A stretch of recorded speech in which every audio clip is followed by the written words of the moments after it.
4 years ago. Bakit hindi mo kaya sundan? Nagdedemonyong tanong sa kanya ni Gareth. Tinutukoy nitong babaeng kanina ay yapos niya. Sino? Don't play dumb, dude. I know you like her. Shut up. Why don't we bet on her instead? Sabi naman ni Raul na ikinainit ng ulo niya. Isa si Raul sa mga pinakababaerong kaibigan niya. Kilala niya ang ugali nito.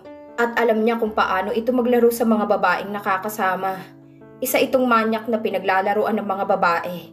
Dinodroga at dinadala sa lugar nito para kunan ng larawan pagkatapos ay ibinebenta sa mga kliyente nito sa internet.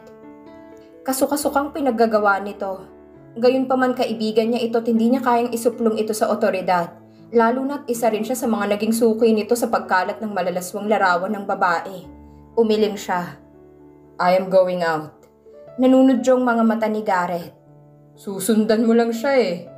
No, I am going out. Masama niyang tiningnan si Raul. Nakatunog si Gareth sa ibig niyang ipahiwatig. Okay, if that's what you want. Kaagad siyang lumabas at dinukot sa bulsa ang isang stick ng sigarilyo at lighter na kanya sanang sisindihan. Ngunit natigilan siya nung makita ang babae na nakahandusay sa lupa at pinagpepiestahan ng dalawang lalaki. Hey! Sigaw niya na ikinakuha ng atensyon ng dalawa. Lumapit siya sa dalawa. Anong ginagawa niyo? Malaki ang katawan ng mga ito at mukhang galing rin sa kanyang bar. Huwag ka nang makailam pare. Nagmamayabang na ani ng isang lalaki na kalahati na ng zipper ang bukas. Ibigay mo na sa amin ang babae. Nagbaba siya ng tingin sa babae at ganun na lang ang panlalamig niya nang makitang si Harleen iyon. Leave her alone, aniya. Or I call the police. Natatawang umingos ang isang lalaki. May pinunot ito sa likod at bago pa man ito na itutok sa kanya, ay mabilis niya itong naagaw. Pinakatitigan ng baril at tinatanong ang sarili kung paano nga ba nakapasok ang lalaking ito sa bar niya na may baril. Istrikto ang pamamahala niya, kaya naman imposible may makapasok na ganoong klase ng tao. What the? Angil ng lalaking nakaitim. Matalim ang tingin nito sa kanya. Kaagad itong lumapit sa kanya at pilit na inaagaw ang baril. Ibigay mo sa akin ang baril ko. Buong lakas niyang inagaw ang baril sa lalaki. Nagulat siya nang biglang pumutok ang baril at doon niya napagtanto na siya ang kumalabit na yun. Haram, let's go! Wika ng lalaking kasama nito. Not without my gun! Malakas siya nitong itinulak dahilan para mabuwal silang pareho. Nasa ibabaw siya nito at pinag-aagawan pa rin nila ang baril. What's going on? Bumaling siya kay Gareth na nasa labas. Kasama nito si Raul na naguguluhan habang nakatingin sa kanila. Get her out of here! Sabi niya na iningusan ang gawin ni Harleen. Kaagad na lumapit si Gareth para sana tulungan ng babae. Ngunit naging mabilis ang pangyayari at muli na namang pumutok ang baril. Huminto si Gareth at ilang saglit ay natumba. Ang lalaking nakadagan sa kanya ay mabilis na tumayo at tumakbo. Iniwan ang baril na ngayon ay hawak niya. Gab! Sigaw ni Raul na kaagad dumulog sa kaibigan. Bumaling ito sa kanya. What did you do? Parang huminto ang mundo niya ng mga oras na yon. Lumapit siya sa kaibigan na wala ng buhay. Kinapa nito ang pulso ng kaibigan. Umaasang may buhay pa ito. Ngunit nanghina siya nang makita ang dugo sa sentido nito. Doon niya ito natamaan. No! It can't be! Nanginginig na binitawan niya ang baril. Gareth! Tawag niya sa pangalan nito. Huwag kang lumapit! Singhal ni Raul na ikinahinto niya. You killed him! You are a criminal! And a flashback. Mariin niyang naipikit ang kanyang mga mata. 4 na taon nang nakakaraan ngunit sariwa pa sa kanyang lahat. Dala-dala pa rin niya sa kanyang konsensya ang pagkakamaling nagawa niya. Pinagbayaran niya yon ng 3 taon sa kulungan. Kung hindi lang dahil sa mabait ang mga magulang ni Gareth, ay hindi sana siya makakalaya. Kung maibabalik ko lang ang lahat. Pilit na ngiti ang tinugon ni Harleen nang lumapit siya sa kanyang pamilya. Naimbitahan sila sa isang pagtitipon na mukhang hindi naman sakop ng kanilang pamilya. Ang dalawang magkapatid na Laksamana ay naroon, ang ama niya at ama ni Saiden. Kasama ng panganay na Laksamana ang anak nitong si Saiden. May asawa na si Saiden pero mukhang hindi pa rin na ipapamana ng ama ni Saiden sa asawa nitong karangalang makasama sa ganon. Si Aaron at Isabel ay naroon rin at tulad ng inaasahan ay may sariling mundong dalawa at hindi interesadong makisalamuha sa iba. Wala roon ang ina ni Natalie at wala rin ang pinsan. Malamang ay abala ito sa pag-aayos ng kasal. Pero ang pinaka-highlight ng Laksamana clan ay ang matandang Laksamana na pinagpipiyastahan na ng ibang negosyante. At siya, at ang kanyang ama na hindi man lang siya pinansin. Umaakto ito na para bang hindi siya nakikita. Hindi maintindihan ni Harleen kung bakit kailangan pa niya pumunta sa pagtitipon ng mga businessman. Gayong hindi naman siya negosyante. Hindi rin niya maintindihan kung ano ang meron at kailangan pa ng presensya niya. Gayong naroon din naman ang paborito nitong apo na si Isabel. Tsak na magiging anino lang naman siya ni Aaron at Isabel kapag nagkataon. Bumaling sa kanya si Aaron at lumapit. Iniwan nito ang kapatid na hindi man lang naapektuhan sa ginawa nito. Kumuha ng isang champagne glass si Aaron sa wine station at iniabot sa kanya. Meg should have been here. Aniya at tinanggap ang champagne glass. Bakit kailangan akong pumunta rito? I am sure that people would want to ask a few questions about you. Luminga siya sa paligid. Hindi lang mga negosyante ang naroon. Pati na rin mga press na sa kanila ang tingin. Gusto niyang matawa. Hindi niya alam kung anong meron sa kanila at bakit interesado ang mga taong makilala sila. Natitiyak niyang ang magaganda lang naman tungkol sa kanilang ihahayag ng kanyang lolo. Para silang mga bituin sa langit. Kumukuti-kutitap, kumikislap, nagpapakita ng napakagandang ehemplo sa mga tao. Ngunit tulad ng bituin, masyado silang malayo upang makita ng mga tao kung ano talaga ang kulay ng kislap nila. You should never judge the book by its cover, aniya sa isip. Bakit nga wala si Migs? Tanong niya, dapat ay naroon rin ito. He bailed. Sagot ni Aaron, na mukhang nahimigan ng pagtatanong sa kanyang isip. His wife is giving birth. It's more important than this shitty party. Mahina siyang natawa. Inangat ang baso bilang senyales na pabor siya sa sinabi nito saka iyon ininom. Si Aaron ang kakambal ni Isabel. Minsan hindi niya alam kung ano ang takbo ng isip nito. Hindi niya alam kung anong klase ng tao ang pinsan. Iyon marahil ang dahilan kung bakit hindi sila nagkakasundo. Pero ibang pakiramdam niya kay Aaron kesa kay Isabel. Hindi siya nakakaramdam ng kahit na anong kompetensya kay Aaron. Magaan ang loob niya rito. I really don't like this party. Saad ni Aaron, na sa ibang direksyon nakatingin. Sinundan naman niya ng tingin ng direksyong tinitingnan nito. Sumama ang timpla ni Harleen nang makita niya si Ashton Saldriaga. Hindi nakatakataka na makita niya ito sa isang engranding okasyon. Isa itong businessman at kilala ng marami dahil sa angking kagupuhan at talino. Ngunit isa ito sa kinaiinisan niya. Hindi naman masama at mayabang ang ugali nito. Pero ang lalaking itong gustong ipakasal sa kanya ng kanyang ama. Matagal na silang nagkakasama ni Ashton at kunwari nagkakasundo sa ibang mga bagay kapag kaharap ang kanilang mga magulang.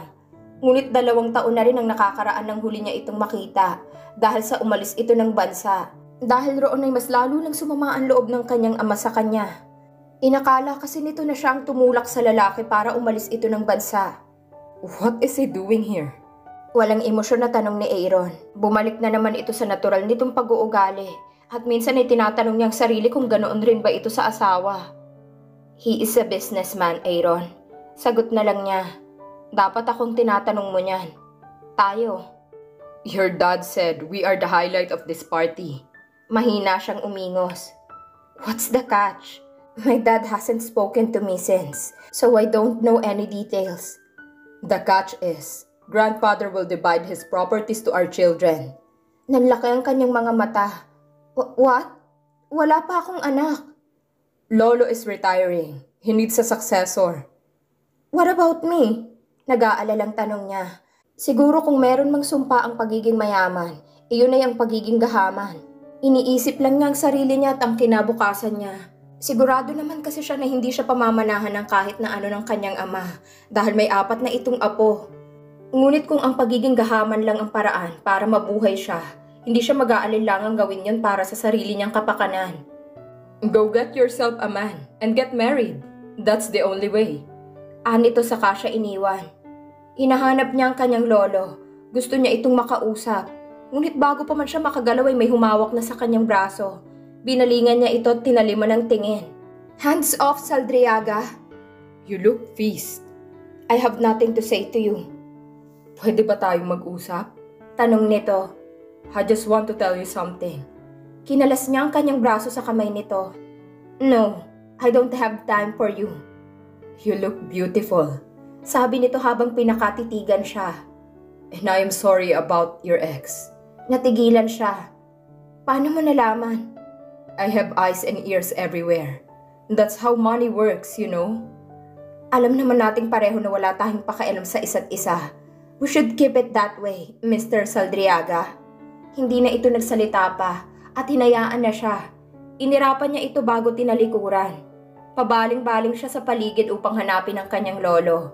Natanong niya ito na pumasok sa isang malaking pinto kasama ng ama ni Saiden at ng kanyang ama. At bago pa man siya makahakbang ay may humawak na naman sa kanya. Naging malutong ang kanyang pagmura at inis na hinarap ang taong yon. Ang kanyang mga kamay ay naging mabigat at dumapo sa pisngi ng kung sino man. Napakurap siya na mapagtanto kung anong ginawa niya. Lalo na't nasa kanya ng atensyon ng lahat, maging ang mga press. Hilot-hilot ni Harley ng kanyang sentido habang binabasa ang article tungkol sa ekskandalong ginawa niya kagabi. Hindi niya akalaing mababasa niya yung kinabukasan.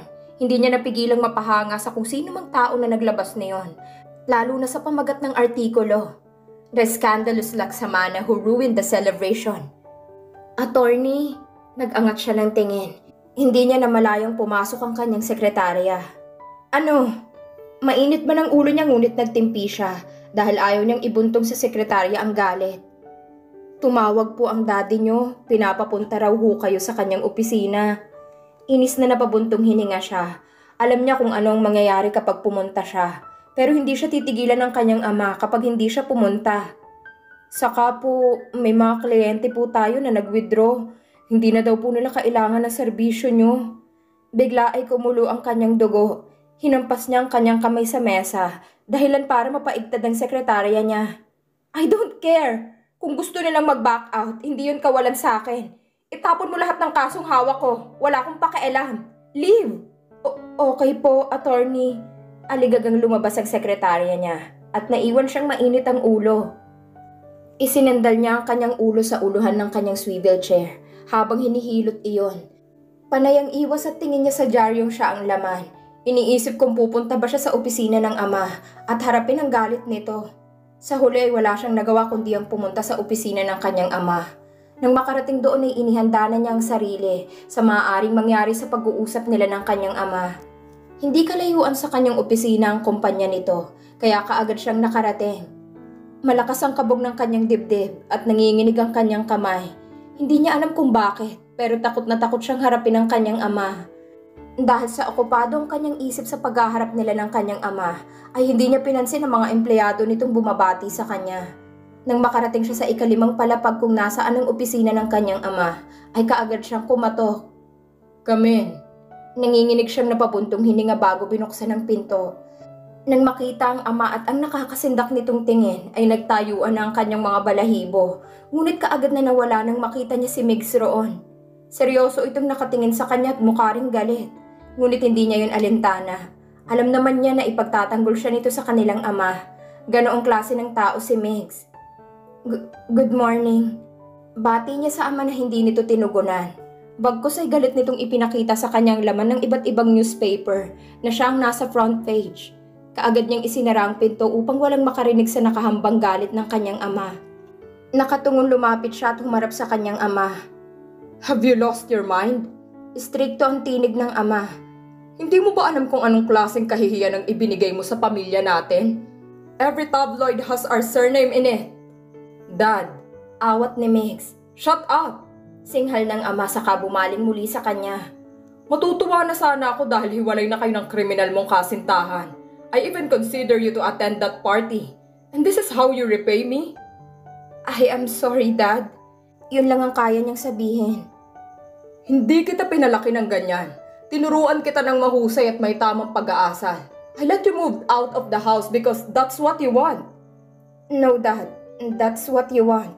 Gusto niyang isatinig ang sinabi, ngunit hindi niya kaya. Kung alam ko lang na ganitong gagawin mo sa akin. Nag-angat siya ng tingin sa nagtitimpi ng ama. Bago pa man ito magsalita ay tumayo na si Migs. Napasinghap siya nang hilain siya nito palabas ng opisina, habang ang kanyang amay tinatawag silang pareho. Ngunit hindi nakinig si Migs. Hanggang sa makalabas sila ng kumpanya ng kanilang ama, ay hawak pa rin nito ang kanyang kamay. Dinala siya nito sa parking lot, kung saan nakaparke ang sasakyan nito. Binuksan nito ang pinto ng passenger seat at maingat siyang itinulak papasok. My car. Ipapadala ko kay Aaron ang sasakyan mo sa bahay. Sagot nito bago isara ang pinto. Sinundan niya ito ng tingin na umikot sa kabila at sumakay sa driver's seat. Halata sa kilos at mukha ni Migs ang inis ng buhayin nitong makina ng sasakyan. Napasinghap siya nang mabilis nitong pinausad ang kotse. Tahimik lang ito habang nagmamaneho, hanggang sa makarating sila sa bahay nito. Inis itong lumabas sa sasakyan at wala naman siyang nagawa kundi ang sundan ito nang pumasok sa bahay. Sinalubong naman ito ng 3 nitong anak. Si Bella, Kaya at ang nag-iisang anak nito sa triplet na si Kirk. Halos lahat sa mukha ng mga anak nito ay nakuha kay Migs. Hinihiling niya na sana ay hindi mamana ni Kirk ang pagkababaero dati ng kanyang kuya. Hi Tita Harleen! Binati at niyakap siya ni Kirk. Matagal na rin niyang hindi nakita ang mga bata. Hello Kirk! Hinaplos niya ang ulo nito. Come on in! Ani ni Migs na maliwanag na ang muka. Sumunod siya rito sa living room kung saan naglalaro ang mga bata. Do you want anything? Umiling siya.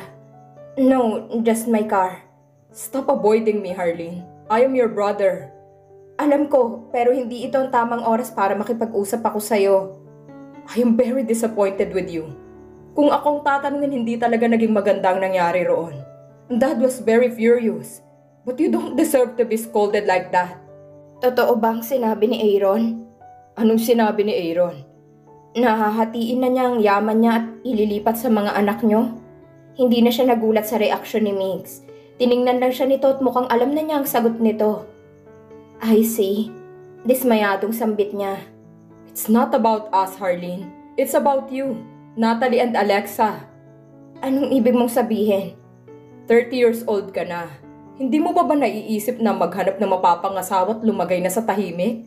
Sarkastiko siyang natawa. Easy for you to say. You already have a kids. At mukhang marami kang mamamana. I'm not interested at any of Lolo's wealth. Ganoon rin naman si Aaron. Si Lolong nagdesisyon na sa mga apo ipamana ang lahat. How come all of you knew about it and I don't? Nakaramdam siya ng inggit, pero hindi niya yun ipinahalata. Taas noo niyang hinarap ang kapatid. Is it because I am greedy? Isn't it? Masyado akong inggitera kaya hindi niyo sinabi sa akin? Well, tell you what, brother. Hindi ako papahig na kayo lang ang may makuha. Harleen, pwede bang isang tabi mo muna ang inggit mo at makinig ka? No, brother. You listen. Tinakwil na ako ni Daddy at wala na akong magagawa kundi ang isipin ng sarili ko. Anong gagawin mo? That's for me to know and for you to find out. Pagkasabi nun ay tinalikuran na niya ito.